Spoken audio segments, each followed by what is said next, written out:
"Hi, you're on the Reddit Confessions channel." She wore the yellow dress. That alone should have told me everything I needed to know. But I didn't get it. Not until it was far too late. I hadn't seen that dress in over 3 years. It was the one she bought during our trip to Austin. The one she said was too much for casual nights and too clingy for anything serious. It stayed buried in the back of her closet, behind sweaters she never wore and a pile of shoes still in boxes. But that morning, it was on the hanger like it had never left. I didn't ask where she found it. I didn't even ask why she was putting it on. I just watched through the half-open bedroom door as she pulled it over her shoulders and smoothed it down like she was meeting someone who mattered more than I did. Her perfume hit next. Not the one she wears to work. The other one. The one she used to dab on the inside of her wrists before date nights. Back when we still had those. She came into the kitchen humming. Not to me. Not with me. Just humming. Like a background soundtrack to someone else's life. "I thought you said you weren't going," I muttered, eyes still glued to the empty cereal bowl in front of me. She paused, halfway through applying her lip gloss. "I changed my mind. Just that. No explanation. No apology. No, is that okay, Byron?" I didn't answer. I didn't say a word. I just stood up, rinsed my bowl, and walked out like I didn't exist in this house anymore. She left 20 minutes later. I heard the heels clacking, the door click shut, and then silence. I didn't check my phone. I didn't call her. I didn't open Instagram. I didn't even text her, "Be safe." Even though I always do, even during fights. Instead, I spent the whole day in complete stillness. Hours passed. Light faded. I didn't move from the couch. I just stared at the television playing some documentary I never understood, trying to block out the sound of my own thoughts screaming things I wasn't ready to admit. At 1:52 a.m., her car pulled into the driveway. I didn't rush to the window. I didn't pretend to sleep. I just sat there, stone cold, while the door creaked open and she stepped inside like she was tiptoeing through someone else's home. She didn't say anything, didn't even look at me. She walked upstairs, heels in hand. The yellow dress was wrinkled. I didn't sleep that night. I sat up until the sun hit the blinds, thinking of all the ways silence can feel louder than shouting. And the next morning I found something. Not on her phone. Not in her purse. On her wrist. The thin red line. Lipstick. Not her shade. I didn't ask her about it right away. The red smudge on her wrist stared back at me like it was daring me to open my mouth. But I didn't. I watched her pour herself coffee like nothing happened. No guilt. No awkwardness. She even hummed that same stupid song from the day before. Like we were living on two completely different timelines, and she was just breezing through hers untouched. I kept staring at her wrist, though. She noticed. "What?" she asked, smiling into her mug. "Nothing," I muttered, but my voice cracked, which gave me away. She raised an eyebrow and rubbed her wrist absent-mindedly, smudging the mark further. "Stayed out a bit too late."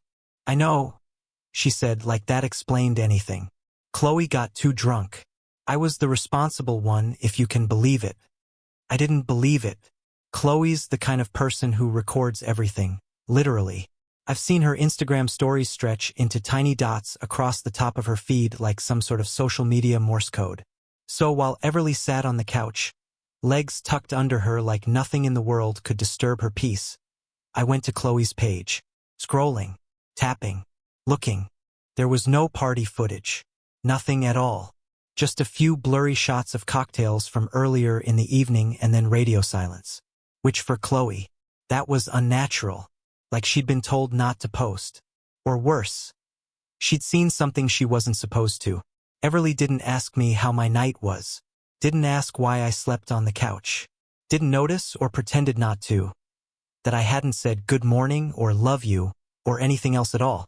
She just went about her day as if she hadn't shattered something invisible between us. Around noon, she left again. Said she had errands to run. I watched from the window this time, not because I wanted to catch her in something, but because I needed confirmation she was real. That the person I married still existed in that body. I waited 15 minutes, then grabbed her laptop.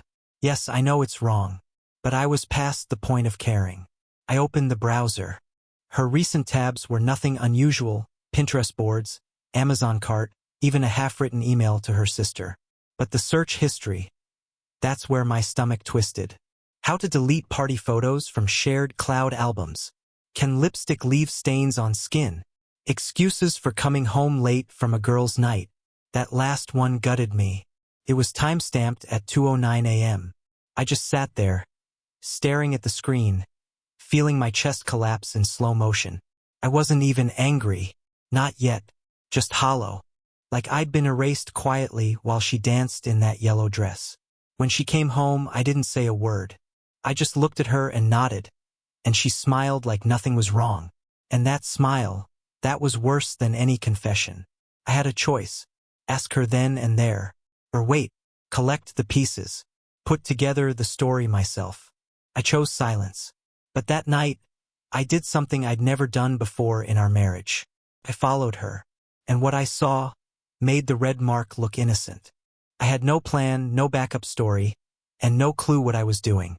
Just a gut feeling, a half-charged phone, and a hoodie that still smelled like stale couch cushions. When Everly said she was heading to Target, I waited exactly 4 minutes before grabbing my keys and following her. Not because I wanted to catch her. I wanted to be wrong. I desperately wanted to be wrong. She didn't go to Target. She drove past it like it didn't even exist. I stayed back 3 cars, careful, paranoid she might check her mirrors, but she never even glanced. She was laser-focused, calm, like this wasn't her first time. 15 minutes later, she pulled into a dim little strip mall I hadn't thought about since before the pandemic. Half the stores were closed permanently. A dry cleaner, a shuttered vape shop, and a weirdly lit wine bar with no sign. She parked in the back, near the dumpsters. I parked across the lot behind a van and killed the engine. My heart was thudding like it wanted out of my chest. My palms were sweating, gripping the steering wheel like it would keep me grounded. Through the windshield, I watched her sit in the car. 2 minutes. 5. Then a second car pulled up next to hers. A beat-up navy sedan. Windows tinted. My breath caught in my throat as the driver stepped out. A man. Tall. Tan jacket. Baseball cap. He didn't knock on her window or wave. He just opened her passenger door and slid in like he belonged there. They sat in her car for a few seconds. Then the interior lights went out. Couldn't move. Couldn't breathe. The worst part wasn't what they were doing. It was how easy it was for him. Like this wasn't new. Like he didn't need directions. Like they had a routine. I thought about confronting them. Storming across the parking lot. Banging on the window. Shouting something clever that would make her face go pale. But I didn't. I just sat there in my crappy Honda, staring at my wife's taillights and wondering how long I'd been the fool. After 12 minutes, the door opened. He got out first, adjusted his cap, walked back to his car without even looking around. She didn't follow. She just sat there, both hands on the wheel, staring forward like she was in a trance. When she finally started the engine and drove off, I stayed frozen. She didn't know I had seen her. Not yet. But I knew something she didn't. Chloe's brother manages the vape shop. And the old security camera on the corner still works. I drove home with a knot in my stomach and a video plan in my head. I wasn't ready to explode. I wasn't even ready to cry. I just needed proof, solid, undeniable, soul-crushing proof. Because whatever that man was to her, it wasn't just a friend. And whatever she thought I was, clearly not enough. That night, she came back with bags from Target like she'd actually been there. She held up a candle. Look what I found. Smells like fall. I smiled. Not because I was okay, but because I had just decided something. Tomorrow I was going to see Chloe. I didn't sleep that night. My mind replayed the moment that man slid into her car again and again like a broken film reel. Every creak of the house made me flinch. Every time she turned over in bed, I held my breath. And when her hand brushed against mine under the covers, I nearly recoiled. I felt guilty for that. But what was I supposed to feel? I wasn't her husband anymore. I was just a guy pretending not to know. The next morning, Everly left early for a work brunch. That was her excuse. The irony wasn't lost on me. She barely liked her coworkers. She called them marketing zombies. But suddenly they were brunch-worthy? I watched her drive off without even pretending to sip my coffee. I waited 5 minutes, grabbed my keys, and headed for Chloe's vape shop. When I pulled up, I wasn't sure she'd even be there. But luck, or whatever cruel twist of fate this was, put her behind the register, scrolling through her phone and chewing gum like she didn't just unknowingly hold the key to the wreckage of my marriage. She looked surprised to see me. "Byron? Wow, haven't seen you in forever. Want a vape?" She joked. "No, I'm actually here for something else." My voice was dry. I looked around. The place was empty. "Can we talk? It's about your security camera." Her expression changed instantly. Yeah, okay." She led me to the back, past racks of vape juice and half-unpacked boxes. We stood near the ancient monitor, the camera feed paused on a fuzzy frame of the dumpster area. My hands were shaking, but I kept my voice steady. "Do you still have footage from last night? Around 8 or 9. She narrowed her eyes. "You think someone messed with your car or something?" "No. I just need to see who parked next to the silver SUV. I didn't mention it was Everly's." Chloe stared at me for a moment, then hid a few keys. The tape began to roll. There she was, Everly, standing beside her car in the yellow dress again. The guy pulled up. Same sedan, same cap, and she didn't wait for him to approach. She walked right up, smiled, and kissed him. Not on the cheek. Not like a friend. I felt everything drain from me. My legs nearly gave out. Chloe let out a breath.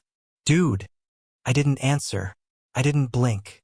I just watched as my wife leaned into his arms like she'd done it 100 times. "You okay?" she finally asked, though the answer was plastered across my face. "No," I whispered. "Not even close." She didn't ask questions. She didn't need to. She just handed me a USB stick and said, "It records in HD. If you want it."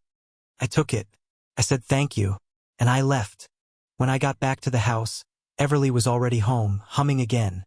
This time in the bathroom, blow-drying her hair like we weren't one recording away from divorce court.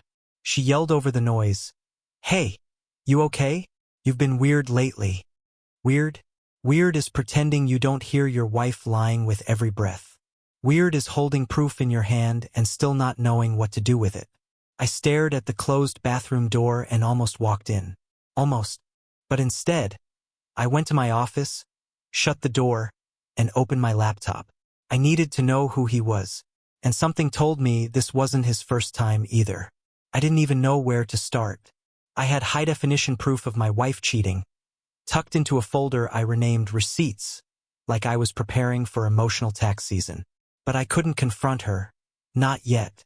Not until I knew who he was. Not until I had all the pieces. I couldn't stand the idea of her turning this around on me, calling me paranoid, saying it was just a hug, or just a moment. I misread. No, I needed to know exactly what I was up against. So I scrubbed the footage frame by frame, pausing on every possible angle of the guy's face. The cap shaded his eyes, but I caught enough. Light beard, slight scar on his chin. Tall, confident, familiar. I zoomed in and my stomach twisted. I knew him, not closely but enough. His name was Dean. He worked in the same building as Everly's office. I'd seen him at her work functions twice. Once at the holiday mixer where he made everyone laugh with that stupid magic trick with the coin and the wine glass, and again at a summer barbecue where he offered to help me set up chairs like he was just a friendly guy. Friendly. That word made my skin crawl now. I searched his name on LinkedIn. Found him immediately. His smiling face mocked me. Framed in a navy blue suit. Marketing consultant. Freelance advisor. I scrolled through his posts, motivational garbage, shirtless hikes, coffee with hashtags. He was one of those guys. The kind who took phone calls while pacing in co-working spaces and wore cologne heavy enough to announce his presence 3 minutes before entering a room. I texted Everly while staring at his profile. "What time are you home tonight?" She replied a minute later. "Probably late. Quarterly review meeting." Why? I didn't answer. I stared at the message like it was written in another language.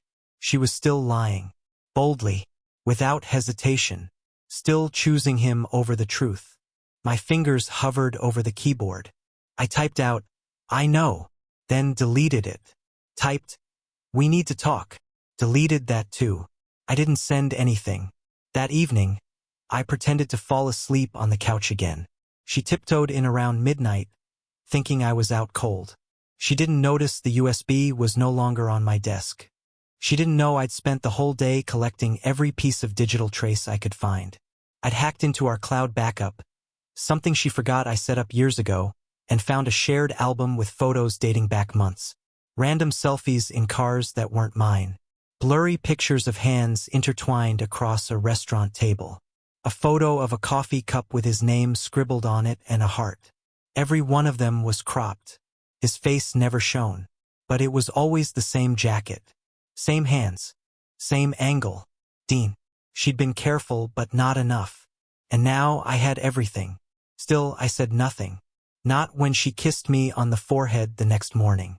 Not when she asked if I wanted anything from the store. Not when she laughed at a dumb commercial and looked at me like everything was still intact.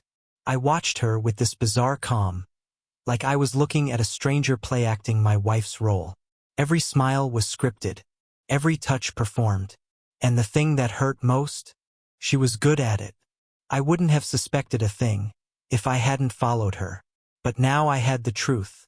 And truth demands something in return. Tomorrow I would give her a choice. And I already knew which one she would make. I waited until Sunday morning. Not because it was the right day, but because it was the one day she didn't have an excuse to leave. No brunches. No quick errands. No pretend work meetings that ended with the scent of someone else's cologne clinging to her scarf. Just the two of us. In the kitchen.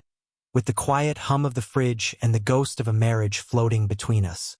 She poured coffee into her favorite mug, yellow with a chipped rim, and sat across from me without a care in the world. No makeup. Hair tied lazily. She looked exactly like the woman I married. But I couldn't feel anything anymore. Not love. Not hate. Just this deep, cavernous numbness that made it hard to breathe. "I need to talk to you," I said, staring into my untouched cup. She raised an eyebrow. "Okay. What's up?" "I want to give you one chance. To be honest. Right now." That made her laugh short and nervous. "About what?" I pulled a small envelope from the inside of my hoodie and slid it across the table. She blinked at it, then back at me. I didn't speak. I didn't move. I just watched her reach for it with slow fingers. Like she already knew there was something inside that would change everything. She opened the flap and pulled out 2 still images I'd printed screenshots from the security footage. Her car. The man. The moment his hand touched her face. I watched her pupils dilate. Her smile cracked. "Where did you get this?" she whispered. "Does it matter?" I replied, my voice low. "I know. I've known. And I've seen more than that." She stared at the photos, mouth slightly open. Her breathing picked up, chest rising faster now. For a second, I thought she might cry. But she didn't. She just leaned back in her chair and exhaled hard like she'd been holding it in for weeks. "I didn't mean for it to happen." Of course she didn't. They never do. "I want one thing from you," I said. "One. I want the truth. No performance. No watered-down story to protect my feelings. Tell me what he is to you." She looked down. "It started a few months ago, after our anniversary. That made me flinch. The night we went to that awful fondue place?" She nodded. "You were so checked out. Felt like we weren't even there together. I needed something. He gave me attention. He listened. It wasn't supposed to go anywhere." "But it did," I said coldly. "And it kept going." "Yes." I stood up and walked to the window, staring out at the street like I might find the man there, waiting. "Do you love him?" Her silence was louder than any answer. I turned back. "Here's your choice. You can tell me everything, all of it, and we figure out what's left to save. Or you lie again and I walk. No yelling. No drama. I'll just go." She bit her lip, hesitated, and then said the one thing I didn't expect. He doesn't even know I'm married. My blood ran cold. What? She nodded slowly. I told him I was divorced, that you moved out, that we were done. I backed away from her like she was radioactive. So you lied to both of us? Tears finally started falling, but I didn't care anymore. My hands were trembling, heart pounding. She hadn't just betrayed me, she'd erased me. I didn't know how to stop, she whispered. I turned and walked out of the kitchen, not because I needed space, but because I didn't trust myself to stay calm if I stayed another second. I closed the door to my office, sat in the dark, and realized something I should have seen much earlier. She was never going to tell me, not until I caught her. And that meant she wasn't sorry. She was just caught. I don't know how long I sat in the dark. I don't even remember closing my eyes. But when I opened them, the light under the door had changed, cooler, softer. Somewhere between late afternoon and early evening. The quiet in the house wasn't peaceful. It was the kind that comes after a bomb goes off. The kind that makes you wonder what's still standing. She knocked once, gently. I didn't answer. Byron, she said through the door. Please. The sound of my name made my chest ache. Not because I missed her, but because I realized she hadn't used it in weeks. Maybe months. We'd lived like polite strangers so long I forgot what it felt like to hear her say it with actual weight behind it. I just need to explain, she added. But I already knew everything I needed. She didn't just cheat. She crafted an entire alternate life. One where I was already gone. One where she didn't have to be held accountable for sneaking around in yellow dresses and stolen moments. She told him I was out of the picture. She told me she was networking or brunching. She played both of us perfectly until the story cracked. I opened the door and stepped out, not because I wanted to talk, but because I was done hiding. She stood there barefoot in a sweatshirt and leggings, makeup gone, eyes puffy. She looked like she hadn't slept either. You lied to him about me, I said flatly. I know, she replied, voice small. It was easier. Easier than what? Saying you were married? Saying your husband still folds your laundry and fixes the Wi-Fi when it crashes? She blinked, stunned. I don't think she realized how deeply her silence had hollowed out my identity. I was a ghost in my own home, and she had killed me without ever raising her voice. He thought I was free, she said. I made it feel real. I let it go too far. So what now? I asked. Does he get to keep the fantasy while I get the wreckage? She didn't answer. Instead, she walked to the kitchen table and slid something toward me. A folded sheet of paper. My heart pounded as I opened it. Plane tickets. 2 of them. Same date. Different destinations. One to San Francisco, hers. One to Portland, mine. She'd booked them for next weekend. My name. My email. She'd been planning it behind my back, quietly orchestrating the end like it was a project proposal. Separate paths, separate states, separate lives. You were going to leave without telling me, I whispered. Her eyes welled up. I was scared you'd stop me, or that I'd change my mind. I didn't know how to say goodbye. You weren't going to say anything at all, I corrected. You were just going to vanish. She stepped closer. I wasn't trying to hurt you, but you did, I said. And you still are. I dropped the papers on the floor and walked out the front door, barefoot, keys in hand. I needed to breathe air that hadn't been touched by her lies. I ended up in the parking lot behind our building, the same place I'd parked the night I followed her. It was empty now, quiet, except for the rustle of leaves and the distant buzz of traffic. That's when I called him. Dean. I found his number in her phone 2 nights ago. Saved under Liam. Cute, clever, cowardly. He picked up on the 3rd ring. Hello. She's married, I said. I'm her husband. Silence. Then a breath. What? She lied to both of us. Thought you deserved to know. He was quiet for a long time. Then, you're not kidding. No, I said. But I'm done being quiet. I hung up, and for the first time in months, I felt something close to freedom. The next morning, she knew. I didn't need to tell her I called him. Something in the way she avoided my eyes gave it away. She sat across from me in total silence, arms folded tightly like she was trying to hold herself together with just that. I think she expected me to explode, to scream, maybe even to cry, but I was done giving her that power. I didn't need chaos. I needed peace. I talked to Dean, I said, my voice even. Her breath caught. What did you tell him? The truth, I said. Something you should have done a long time ago. Her mouth opened like she wanted to argue, but nothing came out. There was nothing left to defend. She knew it. I knew it. And for once, there were no more lies hovering between us. I'm not angry anymore, I added. I'm tired, and I'm leaving. She nodded slowly, the weight of the moment sinking in. I deserve that. You do, I said, standing up, but I also deserve something better. I didn't slam the door when I left. I didn't even look back. I just walked away with my head clear and my chest a little lighter than it had been in months. I booked a small cabin outside of Portland that afternoon. Nothing fancy, just a quiet place with trees, real silence, and space to rebuild what she broke. Dean texted me once later that day. He said he was blindsided, that he had no idea. He thanked me for telling him. I never replied. A week later, I stood on the back porch of the cabin with a cup of coffee in hand, watching the sun rise over the misty treetops. It was cold, still, and beautiful. I didn't feel heartbroken anymore. I felt relieved. I finally knew who I was without her. Not a doormat, not a backup plan, not a ghost. Just a man who stopped being someone else's secret and finally became his own truth. And that, somehow, felt like the beginning of something. That's the end of this story, but now it's your turn. Have you ever been lied to so deeply it made you question who you were? Or did you ever walk away from someone who thought you never would? Share your story in the comments. We'd love to hear how you found peace.